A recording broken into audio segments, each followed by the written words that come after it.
Gjykata e Korçës ka caktuar masën e sigurisë arrest me burg me kërkesë të prokurorisë së Korçës për Casey Spahillarin, e cila akuzohet për vrasjen e të dashurit të saj Antonio Karafili, ngjarje ndodhur 7 vite më parë në Voskopoj.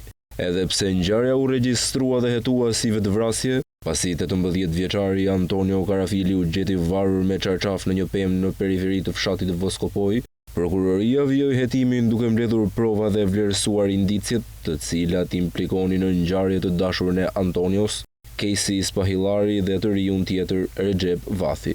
Nga indicjet dhe provat biologjike rezulton se Recep Vathi dhe Casey Spahillari kanë mbytur me çarçaf Antonio Karafilin dhe më pas e kanë varur në pemë, duke i skenuar vetvrasjen e të riut. Motivi i krimit dyshohet të jetë lidhja paralele që Casey Spahillari kishte me viktimën dhe Recep Vathin. Pas krimit, Spahillari emigroi në Kanada, ndërsa në gusht të vitit 2024 Recep Vathi vrau veten. Prokuroria e Korçës ka nxjerr urdhrin e arrestit për Spahillarin, ndërsa gjykata e Korçës caktoi masën e sigurisë arrest me burg në mungesë për akuzën e vrasjes me dashje në bashkëpunim. Pas kësaj, pritet që prokuroria e Korçës të procedojë në urdhër arresti ndërkombëtar Casey Spahillarin, e cila prej disa vitesh jeton në Kanada ku ka krijuar familje.